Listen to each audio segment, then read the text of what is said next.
ভোলা জেলার চরফ্যাশনের চর কুকরিমুখী। বর্তমানে ভ্রমণ পিপাসুদের জন্য নতুন একটি জায়গা। লঞ্চে করে নদী ভ্রমণ, প্রাকৃতিক বনে ঘোরা, উত্তাল নদী পার হয়ে সমুদ্র ভ্রমণ এবং নিরিবিলি সমুদ্র সৈকতে ঘোরা, এসবই পাওয়া যায় এই একটি জায়গায়। শীতকালে এখানে অনেকে গেলেও বর্ষাকালে খুব একটা কেউ যায় না। তাই আমরা ঠিক করলাম এই বর্ষার মধ্যেই যাব।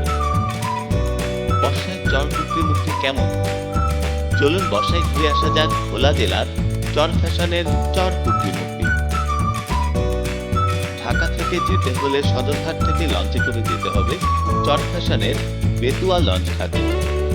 এই লঞ্চগুলো প্রতিদিন সদরঘাট থেকে ছাড়ে 7:45 এর মধ্যে বড় লঞ্চ MV টিপু 14।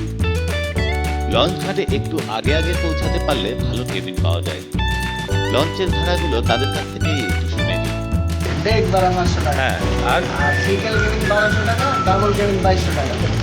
আচ্ছা, আর ডিএডি আছে 4000 টাকা, 6000 টাকা, 8000 টাকা। তিনটে অলরেডি ডিএডি। আমরা মালিক ফিসের 6 জন। আমাদের মধ্যে সিনিয়র আবিদ স্যার, তারপর বিশ্বজিৎ দা, আনাজ ভাই, আরিফ, জোহান আর আমি মেহেদি।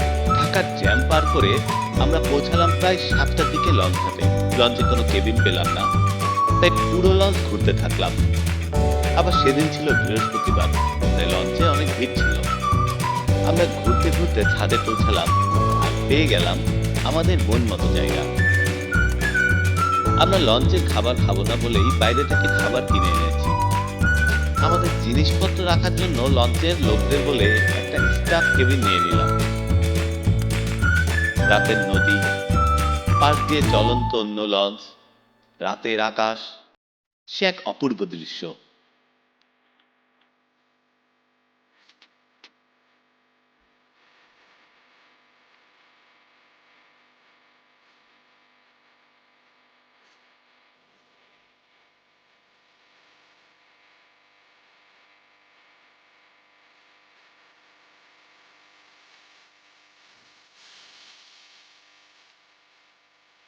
সূর্য ওঠার পরপরই আমরা পৌঁছে গেলাম চরফ্যাশনের বেতুয়া লঞ্চ ঘাটে। তখন নদীর বুক চিরে সূর্যটা কেবল আস্তে আস্তে উঠছে আর চারপাশে একটা নরম আলোয় জেগে উঠছে। পানির ঢেউগুলো আছড়ে পড়ছে পাড়ে, গোলপাতার গাছে।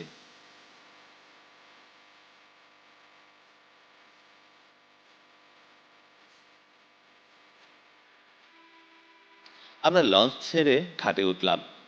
যেহেতু নদীপথে ভ্রমণ, তাই আমাদের দুইজন আবার ঢাকা থেকেই লাইফ জ্যাকেট কিনে এনেছে। এই বেতুয়া লঞ্চ ঘাট থেকেই যেতে হবে কচ্ছপিয়া ঘাটে। যাওয়ার জন্য মোটরসাইকেল অথবা অটোরিকশা আছে, যা ঘাট থেকেই পাওয়া যাবে। আমরা একটা অটোরিকশা রিজার্ভ করে নিলাম। ভাড়া চাইল 600 টাকা। একটু দরদাম করে কিছুটা কমিয়ে নিলাম। এরপর তাতে করে রওনা দিলাম। কচ্ছপিয়া ঘাটে যেতে প্রায় 1 ঘন্টা 20 মিনিট লাগলো। এই ঘাটে বেশ কিছু হোটেল আছে আর আছে একটা মসজিদ, যার সাথে বাথরুম আর একটা পুকুর।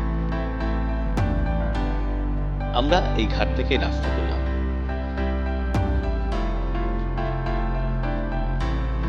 এখানেই বৃষ্টির প্রথম দেখা পেলাম। কাছেই একটা বাজার আছে, যেখান থেকে দরদাম করে 200 টাকা কেজি দরে কাঁকড়া কিনলাম আর নিলাম পেঁয়াজ, মরিচ, লবণ, তেল, মশলা, কেরোসিন তেল এবং খাওয়ার পানি। আমরা সাথে করে একটা স্টোভ নিয়েছি, নিজেরাই রান্না করবো বলে। আমরা আগেই কথা বলে রেখেছি নাদিম ভাইয়ের সাথে। তিনি আমাদের থাকার জন্য 4টি টেন্ট, দুপুরে ও রাতের জন্য খিচুড়ি আর যাতায়াতের ব্যবস্থা করবেন। আর আমরা খিচুড়ির সাথে কাঁকড়া ভাজা আর ওখান থেকেই মাছ কিনে নিয়ে সেই মাছ রান্না করে খাবো।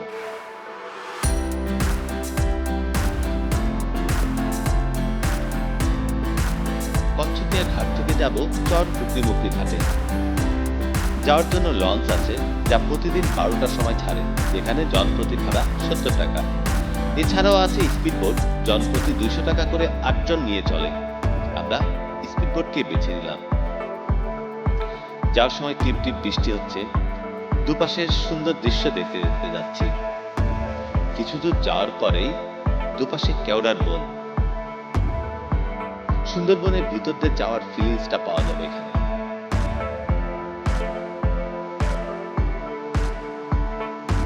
চর কুকরিমুক্তি ঘাটে আমাদের জন্য নাজিম ভাই অটো পাঠিয়ে দিয়েছিলেন, সেটাতেই করে রওনা দিলাম।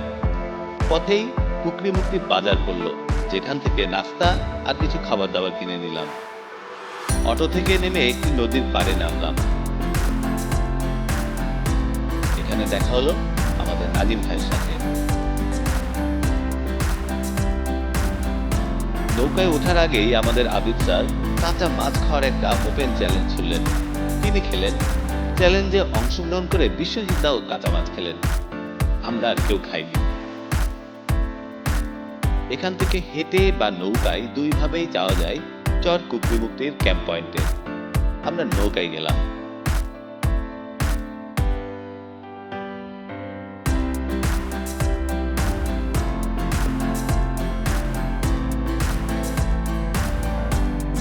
আমরা রওনা দিলাম। এটি অবশ্য ইঞ্জিন চালিত নৌকা, এটাকে আবার ট্রলারও বলা যেতে পারে।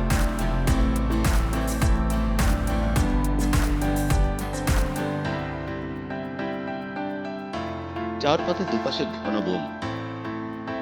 মনে হচ্ছে এবার সুন্দরবনের মধ্য দিয়ে যাচ্ছি, আর কানে ভেসে আসছে বিভিন্ন রকম পাখির শব্দ।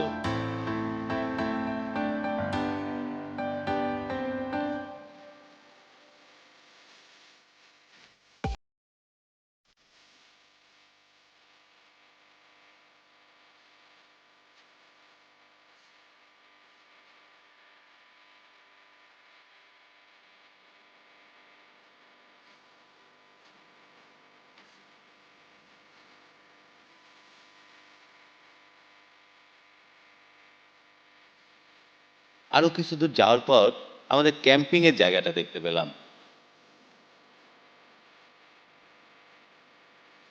কিন্তু আমরা তখন সিদ্ধান্ত নিলাম এখানে না নেমে সোজা চলে যাব ঢালচরে, যার সমুদ্র সৈকতের নাম তারুয়া সমুদ্র সৈকত।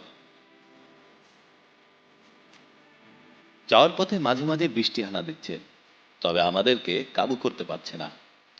দূরে দেখলাম মেঘ থেকে বৃষ্টি নামছে।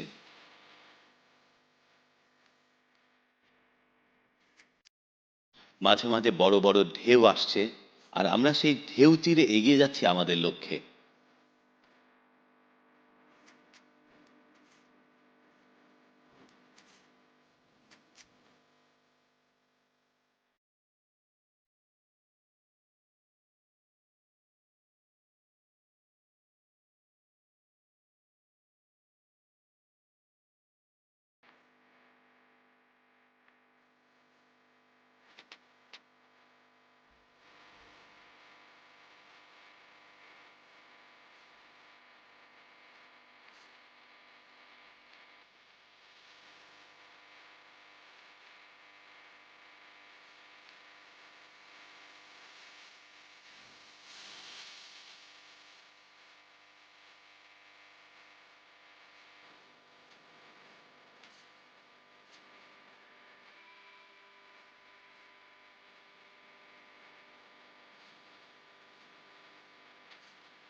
ঢালচরের তারুয়া সমুদ্র সৈকতের কাছে সমুদ্রের মাঝেই ভিড়ানো হলো আমাদের এই নৌকা। আমরা নেমে পড়লাম সমুদ্রের মাঝে। তখন এই সমুদ্র সৈকতে শুধুই আমরা।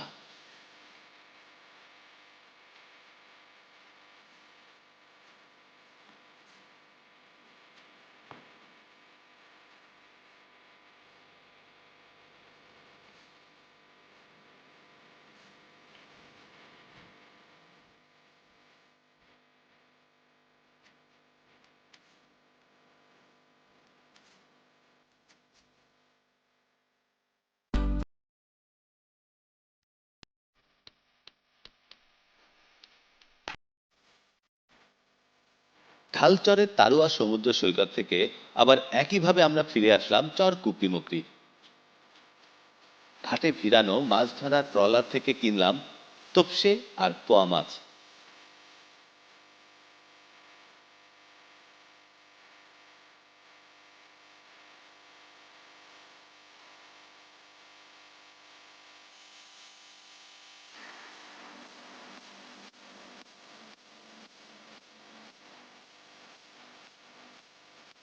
এরপর আমরা ক্যাম্পিং এর জায়গায় চলে আসলাম। এই ক্যাম্পিং এর জায়গার পাশেই আছে বাথরুম আর টিউবওয়েল। আমরা আমাদের দুপুরের খাবারের আয়োজন শুরু করে দিলাম। আমাদের মাঝি শাকিল ভাইও সহযোগিতা করলেন, তিনি মাছ তুলে দিলেন। আমরা কয়েকজন কাঁকড়া পরিষ্কার করা শুরু করে দিলাম।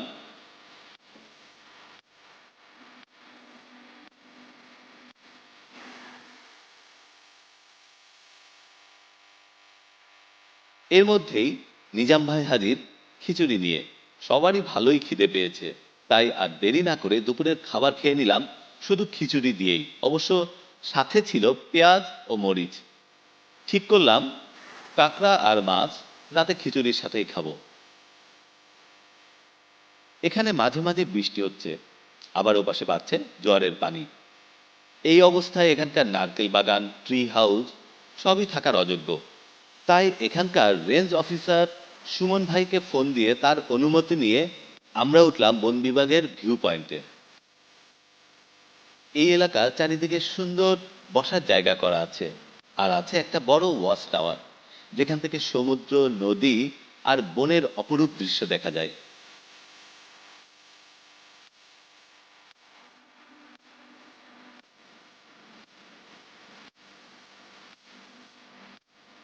এবার শুরু হলো রান্নার কাজ।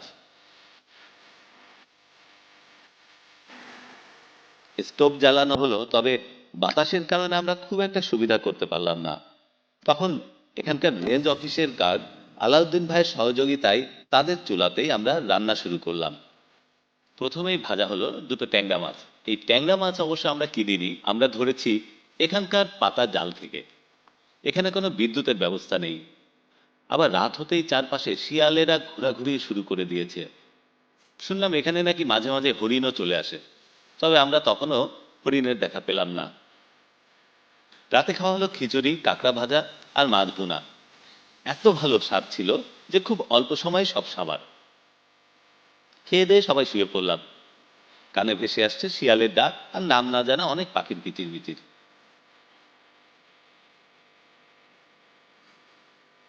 পরের দিন সকালে নাজিম ভাইরা সকালে নাস্তা নিয়ে হাজির। নাস্তা খেয়েই চললাম বন দর্শনে। তখন ভাটা, তাই হেঁটেই নদী পার হয়ে গেলাম।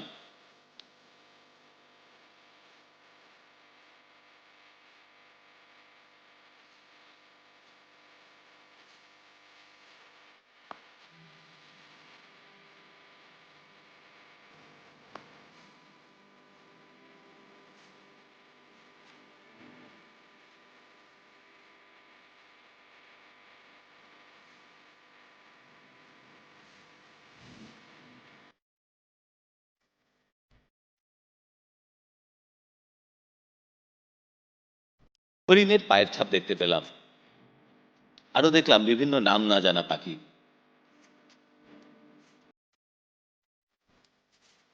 বন ঘুরে এসে সবকিছু প্যাক করে নিলাম। এবার ফেরার পালা। ঠিক হলো শাকিল ভাইয়ের ট্রলারে করেই আমরা কচ্ছপিয়া ঘাটে যাব। ফেরার সময়ও মাঝে মাঝে হানা দিচ্ছে বৃষ্টি।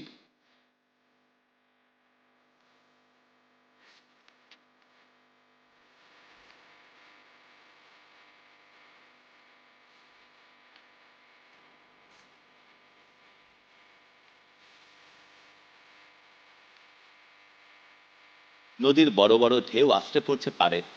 পাড়ে অসংখ্য গরু মহিষ, দূরে ছোট ছোট গ্রাম। এক অপূর্ব দৃশ্য।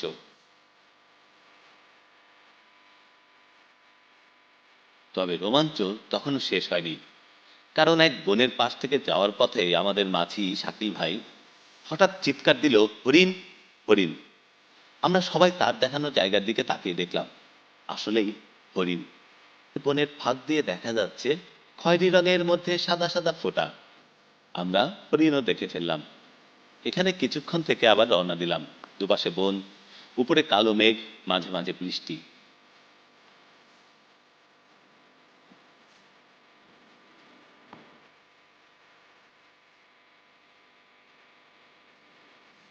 এভাবেই আমরা চলে আসলাম কচ্ছপিয়া ঘাটে।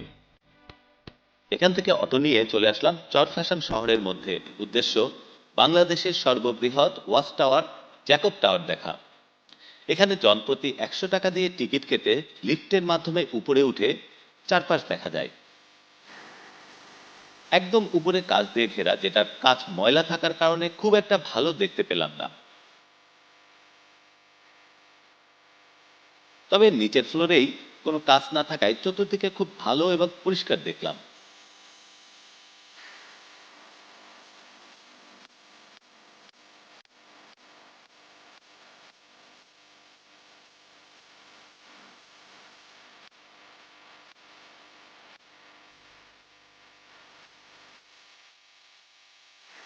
এখান থেকে দুপুরে খেয়ে আমরা চলে আসলাম লঞ্চ ঘাটে। লঞ্চ ছাড়ার সময় বিকাল 5টা। লঞ্চ ঘাট থেকে আমরা বিভিন্ন খাবার কিনে নিলাম। আর এবারও পেয়ে গেলাম লঞ্চ এমভি টিপু 14।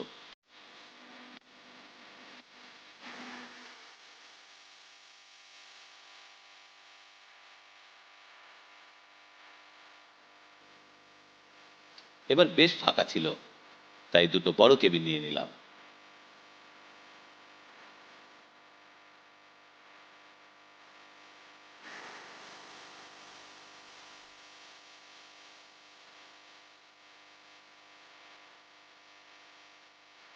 কেবিনে মজা করতে করতে এবং বাইরের দৃশ্য দেখতে দেখতে ঢাকার উদ্দেশ্যে চলতে থাকলাম। ঢাকায় পৌঁছালাম ভোর 4টায়। আমাদের এই ট্যুরে 6 জনের সর্বমোট খরচ হয়েছে 25,000 টাকা। এত কমে এর চেয়ে ভালো ট্যুর হতে পারে না। আপনারা ঘুরে আসতে পারেন চর কুক্তিমুক্তি। প্রয়োজনীয় নম্বর ভিডিও ডিসক্রিপশনে দেয়া আছে। একটা জিনিস খেয়াল রাখবেন, যে কোনো ভাড়া ঠিক করার আগে যাচাই বাছাই করবেন, আর যতটা পারেন ভাড়া কমানোর চেষ্টা করবেন। ভিডিওটি পছন্দ হলে লাইক দিবেন, শেয়ার করবেন, আর আমাদের সাথে থাকার জন্য চ্যানেলটিকে সাবস্ক্রাইব করবেন। আপনারা আপনাদের মতামত জানাবেন। সুস্থ থাকুন, ভালো থাকুন, আর নতুন ভিডিওর অপেক্ষায় থাকুন।